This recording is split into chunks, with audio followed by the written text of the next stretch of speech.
Phone करके बुला दूं?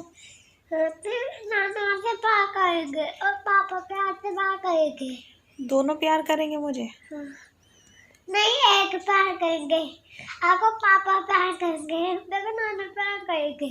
मुझे पापा प्यार करेंगे, आपको नानू प्यार करेंगे। याद आ रही है आपको? कौन? किसकी याद आ रही है? नानू की, पापा की। नानू कितने अच्छे थे ना दियो। नानू आपको क्या दिलाते थे? पिज़्ज़ा और लॉलीपॉप। और चूया चूया चूया चूया और गोदी में लेके घूमते थे ना आपको? चूया। मैं खिलौने बांटते थे, नानू क्या कहते थे? आप खिलौने फैलाती थी और नानू उठा लेते थे आपके सारे, है ना? और अब आपको खुद उठाने पड़ते हैं। नानू कहते आपको खिलौने देंगे, फिर मैं कहते हाँ। हैं? और नानू आपकी सारी विशेष पूरी करते थे ना? और पापा भी आपको बाइक पे कैसे घुमाते थे? आप बताते? हाँ, तब तो आप बहुत छोटे थे ना, आपको कुछ याद नहीं है। नानू का तो आपको बहुत सब कुछ याद है ना। नानू आपके पॉटी वाले कपड़े भी धोते थे जब बब्बू वो छोटी थी ना, तब।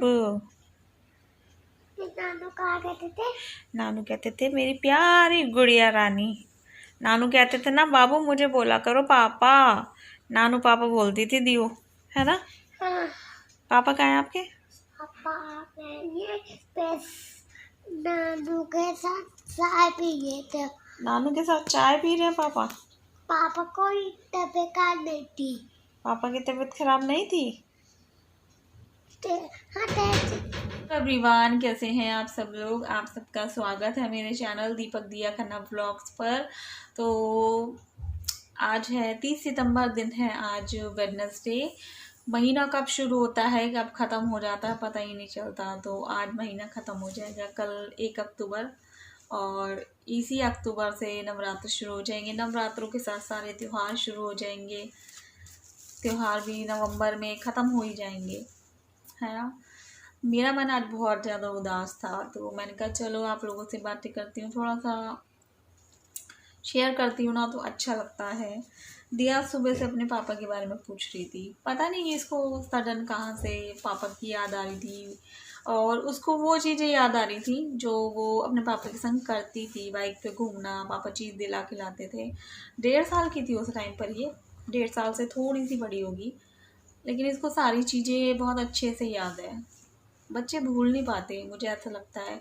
नानू की तो चलो बातें इसको याद होनी ही होनी है, क्योंकि नानू के साथ उसने पापा से भी ज़्यादा टाइम बिताया है। तो नानू की तो सारी बातें चलो इसको याद है, लेकिन पापा के संग भी जो छोटी छोटी चीज़ें इसने थोड़ा सा बड़ा होके, यानी 2-3 महीने इसने लगातार पापा के संग घूमी होगी ये खूब, वो चीज़ें इसको याद है अभी तक। तो वो ही सारी चीज़ें याद कर रही थी, पापा कब आएंगे, क्यों नहीं आते हैं, नानू क्यों नहीं आते हैं। इसको पता है कि नानू और पापा दोनों एक साथ हैं। और जब ये बातें करती है ना, ये तो मतलब सडन बात करती है, सडन क्वेश्चन करती है और फिर चुप हो जाती है, फिर खेलने में लग जाती है। लेकिन मैं पूरा दिन सोचने लगती हूँ। आज इसने मम्मी से भी सेम टू सेम यही जाके सवाल किया, क्यों नहीं आते नानी नानू, पापा क्यों नहीं आते। और घर जाते ही बोली, नानी मुझे पापा की बहुत याद आ रही है, मुझे नानू की भी बहुत याद आ रही है। मतलब जो नहीं भी रोता होगा ना, जो नहीं भी सोचता होगा ना, बच्चे रुला देते हैं। और नानी ने इसको खूब प्यार किया, आवाज़ लगा के ढूंढ रही थी नानू को घर जाके। दिया अपने पापा को याद करती है, मैं भी अपने पापा को बहुत याद करती हूँ। मैं अपना मन लगाने की बहुत कोशिश करती हूँ, चेंज भी हो जाती हूँ, भूलती भी हूँ। सब लोग आते हैं और बातें करते हैं, और ये था कि हमको तो बहुत कमी महसूस होती है। जो लोग हमारे घर में आते हैं ना, उनको भी पापा के बिना घर खाली लगता है, बहुत खाली लगता है। पापा का कमरा पापा के बिना अच्छा नहीं लगता किसी को भी, होता है यार। अब ये त्यौहार आएंगे ना, नवरात्र आएंगे, मेरे पापा बहुत हेल्प करवाते थे मम्मी की हर चीज़ में, साफ सफाई हो, या जब हम छोटे छोटे थे तो हमको स्कूल के लिए तैयार करना हो, पापा तैयार करते थे, मम्मी नाश्ता बनाती थी, पापा ड्रेस बनाते थे। फिर हमारा शुरू से रिक्शा लगा हुआ था, रिक्शे वाला भैया लेने आते थे, तो पापा रिक्शे में बिठाते थे तीनों को। बहुत सारी चीज़ें हैं जो भूल नहीं सकते हम। और मम्मी का जब से हाथ में वैसे तो मेरे पापा बहुत हेल्प करवाते थे शुरू से मेरे पापा बहुत ज़्यादा काम करवाते हैं, चाहे कुकिंग हो चाहे और भी घर के काम हो, बहुत हेल्प करते थे मेरी मम्मी की। और जब मम्मी का जब से फ्रैक्चर हुआ है तो कपड़े वगैरह सब वॉशिंग मशीन में वॉश करते थे। और उठाई धरी की तो मम्मी को चिंता ही नहीं होती थी। चारपाई कब बाहर निकालते थे सुबह, कब शाम को सब सामान अंदर करते थे, बाल्टी टब जो भी बाहर का सामान था वो वापस रखने तक का काम पापा करते थे। कभी बिस्तर मम्मी ने लगाया ही नहीं, रजाई गद्दे वगैरह खुद ही करते थे। तो बहुत मिस करते हैं हम पापा को। बहुत सारी चीज़ें हैं, पापा के संग बहुत ज़्यादा टाइम बिताया है। वही होता है ना कि एक इंसान को हम अपनी आँखों से हटा नहीं पाते हैं, एक दूसरा इंसान चला जाता है लाइफ में से। इस बार कुछ नहीं करना, कुछ भी नहीं करना। पिछली बार भी कुछ नहीं किया था क्योंकि पिछले बार जो है मेरे हस्बैंड के बाद पहली दिवाली पड़ी थी, तो हमने पिछली बार भी कोई लाइटिंग नहीं करी थी, कोई डेकोरेशन नहीं करी थी, कुछ नहीं किया था। साफ सफाई की थी, चादर बिछाई थी नई, मतलब जो रखी हुई है वो ही, साफ सुथरे पर्दे, सोफे के कवर, सब घर तो पूरा साफ करना पड़ता है, दिवाली है भाई, घर पूरा चमकाना पड़ता है। लेकिन बाहर ना कोई लाइटिंग ना कुछ, मन में नहीं था। मैंने साफ सफाई की थी खूब, पर्दे वर्दे लगाए थे, पिछली बार भी बहुत साफ सफाई की थी। लेकिन ना व्लॉग जैसे दिवाली का व्लॉग शूट करने की मेरी हिम्मत ही नहीं हुई थी, मैंने कुछ भी नहीं किया था। मतलब दिवाली का पूजा का टाइम आते आते ना मेरा उदास होता गया मन बहुत ज़्यादा। पूजा एक फॉर्मेलिटी की तरह करी मैंने, और फिर उसके बाद वही चलो टाइम हो गया सोने का। पिछली बार भी ऐसे किया था, इस बार भी ऐसे होगा, सोचा भी नहीं था ऐसे ही होता जाएगा। दिवाली के नाम से ना मुझे बहुत घबराहट होती है, बहुत ज़्यादा। दिवाली, फिर उसके बाद भैया दूज।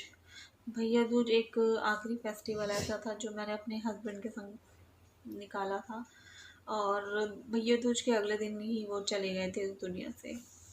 सारे रिश्तेदार आए हुए थे, सब मौजूद थे, सबको बुला के वो चले गए थे। दुख होता है मुझे बहुत ज़्यादा। दिया ना पिछली बार भी बोल रही थी मम्मी सब क्या लाइट लग रही है, हमारे यहाँ नहीं लग रही, तो मैं इसको स्कूटी पे बिठा के पूरे अपने एरिया में लाइटें दिखा के लाई थी। क्योंकि हमारे पापा तो हमको बहुत दूर ले जाते थे, मेरठ में रहने वालों को पता होगा आबूलन पे बहुत अच्छी लाइटिंग होती थी, तो हमारे पापा तो हमको आबूलन घुमा के लाते थे, लाइटें दिखा के लाते थे। खूब अच्छा मेला सा लगता था दिवाली का। और मैं इसको अपने इधर ही लाइटें दिखा के लेकर आई थी। टाइम कितनी जल्दी निकल जाता है ना। पापा को ना हमने पल पल मतलब मरते हुए देखा है, पल पल। मेरे हस्बैंड ना गिरे थे और मुझे लगा कि उनको कुछ नहीं होगा, कुछ भी नहीं होगा, लेकिन पता ही नहीं था कि साथ मतलब वो गिरते ही ख़त्म हो गए थे, मुझे पता ही नहीं था। बल्कि मुझे ऐसा लगा कि चलो चक्कर वक्कर आया है या फिर बेहोश हो गए हैं, जो भी है इनको हॉस्पिटल ले जाएंगे, ट्रीटमेंट शुरू हो जाएगा, ये ठीक हो जाएंगे। पता ही नहीं था कि इतनी कम उम्र में ऐसे अचानक छोड़ के चले जाएंगे। लेकिन पापा को ना हमने पल पल मतलब ख़त्म होते देखा है। उनको बिल्कुल ठीक ठाक थे, शक्ल भी चेंज हो गई थी, सब कुछ हो गया था, और भूल भी गए थे, सब कुछ भूल गए थे पापा, सब कुछ बिल्कुल। मतलब पास से देखी ये चीज़ें, पास से अपने पापा को ख़त्म होते हुए देखा है, पास से हमने बिल्कुल करीब से हमने अपने घर की बर्बादी देखी है। ऐसे ही हम अपने बड़े पापा को देखते हैं ना, बड़े पापा बिल्कुल ठीक थे। पापा की जो पाठ वाठ करवाते थे ना, गरुड़ पाठ, तो तब भी बड़े पापा हमारे ठीक थे। और इतने कमज़ोर हो गए हैं ना, तो देख के ना अजीब लगता है कि मतलब पापा भी हमारे हीरो, बड़े पापा भी इतने अच्छे से रहते थे और एकदम से कमज़ोर हो गए, एकदम से लाचार हो गए। इतने स्ट्रॉन्ग हमारे पापा, बड़े पापा हमारे सामने इतने कमज़ोर हो गए। हम सही होते जा रहे हैं और वो कमज़ोर होते जा रहे हैं सब लोग। बहुत अजीब लगता है, बहुत अजीब लगता है। सॉरी मैं रोई। कुछ लोग कहेंगे हमेशा रोना नहीं चाहिए, तो सॉरी मैं रोई आप लोगों के सामने, तो अच्छा नहीं लगता। अब मुझे अच्छा नहीं लगता रोना, दुख बांटना अच्छा नहीं लगता, अब नहीं अच्छा लगता। खुशी बांटना भी अच्छा नहीं लगता, नज़र लग जाती है, मुझे ऐसा लगता है। बहुत जल्दी खुशियाँ चली जाती है घर से। आगे मैं चाहती हूँ ठीक रहे, सब कुछ ठीक रहे। मैं कोशिश करती हूँ मैं सब कुछ भुलाने की, ब्लॉग डालती हूँ। आजकल तो मैं मीशू की कर रही हूँ बहुत ज़्यादा। बहुत सारे लोग कहते हैं मीशू मीशू कर रही हो, बहुत बोर कर रही हो आप।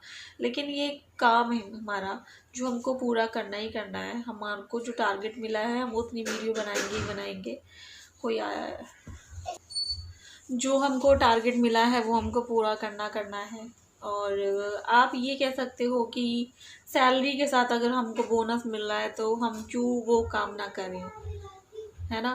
बड़े बड़े यूट्यूबर मीशो के साथ काम कर रहे हैं, जिनको पैसों की शायद कोई दिक्कत भी ना हो। जब वो कर रहे हैं तो हम क्यों ना करें। और हमें मौका मिल रहा है, हमारे चैनल को इस लायक समझा जा रहा है कि हम अपने चैनल पे किसी की एडवर्टाइज़ कर पाएँ, किसी का प्रमोशन कर पाएँ, तो हम करते हैं।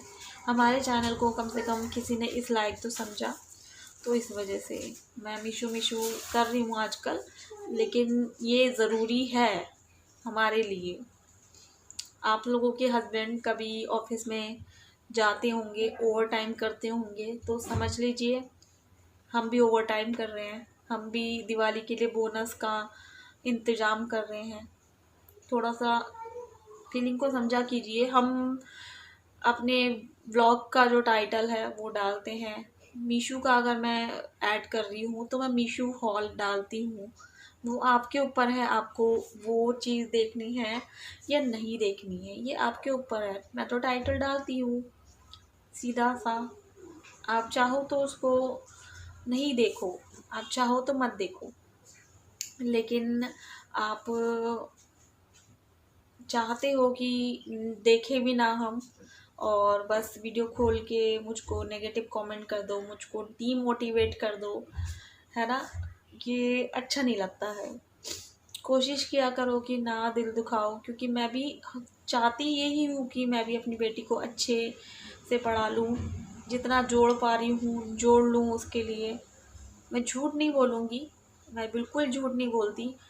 मंगवाते हम खुद ही हैं वो कपड़े, हम खुद ही ऑर्डर प्लेस करते हैं, हम खुद ही अपने पसंद से मंगाते हैं, हम खुद ही अपना साइज सिलेक्ट करते हैं, ठीक है।